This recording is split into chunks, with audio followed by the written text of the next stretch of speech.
चुड़ैल तुम्हारे हिसाब से 1960 तक একটি মানুষরূপী ডাইনি বা পিচাসিনী বাড়িতে নতুন সৎমা রূপে প্রবেশ করে, যার পর থেকেই ছোট বউর জীবন একেবারেই পাল্টিয়ে যায়। তার সকল আপনজন একে একে দূরে যেতে শুরু করে। আর কি বা রহস্য লুকিয়ে রয়েছে সেই ডাইনির লম্বা কালো চুলে, চলুন জানা যাক আজকের এই ভিডিওতে। তো বন্ধুরা, মুভির শুরুতে বোবো নামে একটি ম্যাজিশিয়ানকে দেখানো হয়, যার ম্যাজিক করার সময় ফোকাস না থাকায় তার অ্যাসিস্ট্যান্টের হাত পুড়ে যায়। আসলে বন্ধুরা, বোবো তার মৃত বোনের আত্মাকে দেখতে পাচ্ছিল, যার ফলে তার কাজের প্রতি ফোকাস নষ্ট হচ্ছিল। বোবোর গার্লফ্রেন্ডের নাম ছিল তামারা। তারা দুজনে মিলে একটি বাচ্চাকে অ্যাডপ্ট করার সিদ্ধান্ত নেয়, যার জন্য তামারা বোবোকে বিয়ে করার জন্য জোর দেয়। কিন্তু বোবোর ধ্যান তো তার পুরনো ফ্ল্যাটের উপর ছিল, যেখানে সে না চাইলেও খিচে চলে যেত। আর সেদিনও এমনটাই হয়। বোবো যখন তার পুরনো অ্যাপার্টমেন্টের মধ্যে যায়, তখন বাচ্চাদের একটি পুরনো খেলনার বাক্সকে খুঁজে পায়, যার মধ্যে ছিল তার মৃত বোন এবং একটি লিজার্ড, যেটি দেখার পর বোবো ভয় পেয়ে যায়। কিন্তু ঠিক তখনই তামারা সেখানে চলে আসে, যার পর বাক্সটিকে আবার খোলার পর তার ভেতর থেকে একটি পুতুল বেরোয়, যেটি বোবো বাড়িতে নিয়ে আসে। বাড়িতে আসার পর বোবো তার মৃত বোন মিশার ব্যাপারে বলে, যার মৃত্যু 6 বছর বয়সে হয়েছিল। কিন্তু তার কারণ কি ছিল বোবোর কিছুই মনে নেই, যেটি শোনার পর তামারা পুরনো ফ্ল্যাটটিকে বেচে দিতে বলে। কিন্তু বোবো সেই কথাগুলিকে ইগনোর করে দেয়। পরের দিন বোবো তার সাইকিয়াট্রিস্টের কাছে যায় এবং তার বোনের ব্যাপারে বলে, যে তার মৃত্যু 6 বছর বয়সে কিভাবে হয়েছিল তার কিছুই মনে নেই। যেটি শোনার পর ডাক্তার তাকে হিপনোটাইজ করে, যার পর বোবো বলে তার বয়স তখন 11 বছর ছিল। সে বসে একটি বই পড়ছিল, যার নাম ছিল কার্ল ডায়েনের শয়তান। বইয়ের মধ্যে থেকে সে জানতে পারে শয়তানের নাম্বার হলো 666। যেটি জানার পর সে তার বোনকে নিয়ে তার পুরনো ফ্ল্যাটের লিফটের মধ্যে যায়, যেটি অনেকদিন ধরে বন্ধ ছিল, এবং 3 বার 6 প্রেস করে। যার পর ছোট বোবো বলে প্রতিটি বিল্ডিং এর তলায় একটি করে নরক থাকে, যার ব্যাপারে অনেকেই জানে না। এরপর আমরা দেখি লিফটটি সোজা নরকে গিয়ে হাজির হয়, যেখানে একটি ডাইনি তাদের ওপর হামলা করতে যায়। কিন্তু ঠিক তখনই বোবোর বাবা এবং ওয়াচম্যানকে আমরা দেখতে পাই, যারা তাদের দুজনকে লিফটের ভেতর থেকে বার করে। এরপর আমরা দেখি রাতে 3:25 বোবোর ঘুম ভেঙে যায় এবং সে দেখে ভাঙা লিফটটি নিজের থেকে চলছিল, যার ভেতর থেকে কিছু ভয়ঙ্কর আওয়াজ সে শুনতে পায়। যেটি শোনার পর বোবো প্রচন্ড ভয় পেয়ে যায় এবং ঘরের মধ্যে গিয়ে লুকিয়ে শুয়ে পড়ে। পরের দিন সকালে তাদের বিল্ডিং এ একটি মহিলার আগমন হয়, যার নাম ছিল ডায়না। সে বিল্ডিং এ নতুন এসেছিল। তাকে দেখা মাত্রই বোবো বুঝে যায় সে একটি ডাইনি, যে কাল রাতে লিফটের মধ্যে দিয়ে উপরে এসেছে। এরপর মিশা তাকে জিজ্ঞাসা করে সে কোথার থেকে এসেছে। ডায়না হেসে উত্তর দেয় লিফটে করে অনেকটা নিচের থেকে। যেটি শোনার পর বোবো একেবারে শিওর হয়ে যায়। পরের সিনে আমরা দেখি ডাইনার সাথে বোবোর বাবার সম্পর্ক আরো ঘনিষ্ঠ হতে শুরু করে, কারণ তার স্ত্রী মারা যাওয়ার পর তিনি অনেকদিন ধরেই একা ছিলেন, আর তার জীবনে সেই ফাঁকা জায়গাটি ডাইনা পূর্ণ করে। কিন্তু পুরো ব্যাপারটিকে দেখার পর বোবো একেবারেই খুশি ছিল না, তাই সে বইটিকে আবার পড়ে, যেখানে সে জানতে পারে ডাইনি নিজের শক্তিকে অক্ষত রাখতে বাচ্চাদের বলি দেয়। আর বলি দেওয়ার সময়টি হলো লিপ ইয়ার, যেটি এই বছরই আসতে চলেছে। ডাইনিকে চেনার সঠিক উপায় হলো তার মুখের ঘন কালো চুল, তার পা দুটি সর্বদা বেঁকা থাকবে এবং তার সমস্ত শক্তি সঞ্চিত থাকে তার চুলে। তাই পিচাসকে মারার সময় তার গলায় এবং ডাইনিকে মারার সময় তার চুলে আঘাত করতে হয়। এছাড়াও রাত 12টা থেকে সকাল 4টে পর্যন্ত ডাইনি সব থেকে বেশি শক্তিশালী হয়। পরের সিনে আমরা দেখি ডায়না মিশাকে নিয়ে একটি পার্কে খেলছিল,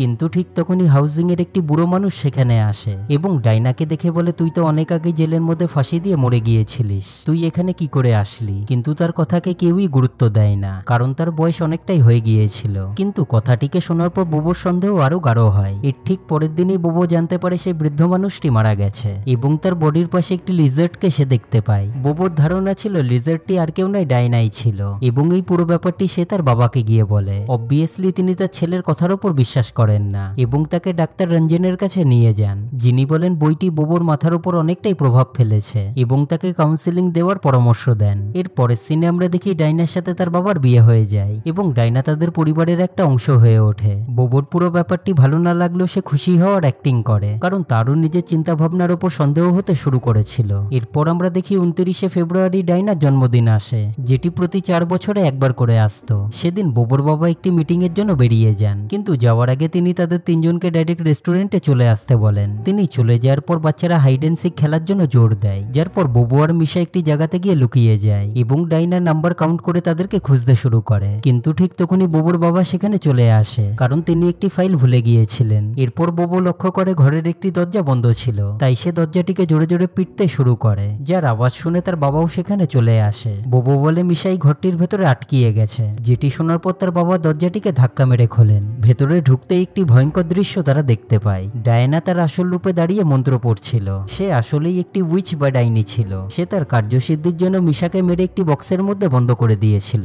মিশার লাশকে দেখে তার বাবা ডাইনার গলা টিপে ধরে, যার পর ডাইনা সরি বলে একটি জোরে চিৎকার দেয়, যা তীব্র আওয়াজ সহ্য করতে না পেরে বোবোর বাবা সেখানেই মারা যায়। এরপর আমরা ডাইনার ব্যাকা পাই এবং তার শয়তানি রূপটি দেখতে পাই। ডাইনা বলে, বোবো তুমি তো আমাদেরই লোক, আমি তো তোমার জন্যই এখানে এসেছি। এরপর ডাইনা পেছন ঘুরে একটি মন্ত্র পড়তে শুরু করে এবং তার ঘন কালো শয়তানি চুলটিকে আমরা দেখতে পাই। কিন্তু ঠিক তখনই বোবোর মনে পড়ে ডাইনির সমস্ত শক্তি তার চুলে থাকে, তাই সে একটি চাকু দিয়ে তার চুলটিকে কেটে দেয়, যার ফলে ডাইনি ধুলোয় মিশতে শুরু করে। ডাইনি বলে, এই সবকিছু তো আমি তোমার জন্যই করছিলাম, কিন্তু ধুলোয় মিশে যাওয়ার আগে সে বলে আমি আবার ফিরবো। এটুকু দেখার পরেই বোবো জেগে ওঠে। পরের সিনে আমরা দেখি তারা দুজনে একটি ক্যাফেতে বসেছিল, যেখানে ডক্টর রঞ্জন তার মেমোরিকে নিয়ে মজা করছিলেন, কারণ তার এই সবকিছুতে বিশ্বাস ছিল না। কিন্তু ঠিক তখনই বোবোর নজর একটি মহিলার উপর যায়, যার মাথার চুল অনেকটাই লম্বা ছিল, যেটি দেখার পর সে তার উপরে হামলা করে এবং তার চুলটিকে কাটতে যায়, যার মানে হলো বোবোর মানসিক ভারসাম্য খারাপ হতে বসেছিল। কিন্তু ডক্টর রঞ্জন তাকে শান্ত করে হসপিটালে ভর্তি করে দেয়, যেটি শোনার পর তামারা হসপিটালে আসে এবং বোবোর ওপর প্রচন্ড রাগ করে, কারণ বোবো তাকে এই সবকিছুর ব্যাপারে কিছুই বলেনি। যার পর বোবো তার রাগকে শান্ত করানোর জন্য একটি সিদ্ধান্ত নেয় এবং তামারাকে বিয়ে করে,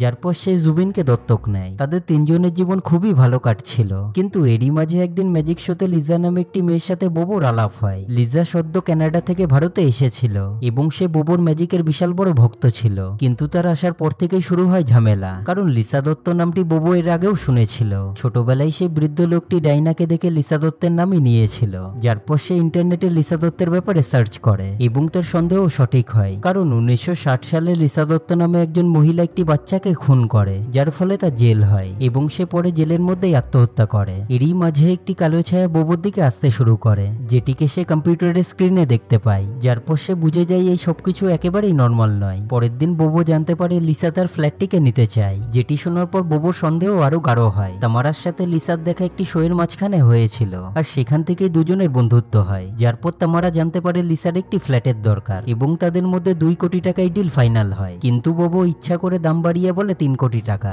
যেটি মার্কেট প্রাইস থেকে অনেকটাই উপরে ছিল। কথাটিকে শোনার পর লিসা রেগে সেখান থেকে বেরিয়ে যায়, যার পর বোবো তামারাকে সবকিছু বোঝানোর চেষ্টা করে যে এই সবকিছু কোইন্সিডেন্স নয়, যে মেয়েটির নাম লিসা দত্ত হওয়া এবং তার ইন্ডিয়াতে আসা, তার ছেলে জুবিনকে স্কুলে পড়ানো এবং তার পুরনো ফ্ল্যাটকে কিনতে চাওয়া, সবকিছুই কেমন যেন একটু ফিশি ছিল। কিন্তু তামারা রেগে বলে সব লিসা দত্তই ডাইনি নয়, সে বিদেশ থেকে আসা একজন সাধারণ স্কুল টিচার। যার পর আর কোনো রাস্তা না দেখে বোবো শেষ পর্যন্ত রাজি হয়ে যায়। পরের দিন বোবো লিসার সাথে দেখা করে এবং তার ব্যবহারের জন্য ক্ষমা চায়, কিন্তু লিজা বলে বোবোর প্রতি তার ফিলিংস একটু আলাদা, কারণ সে বোবোকে তার স্বপ্নে দেখেছিল।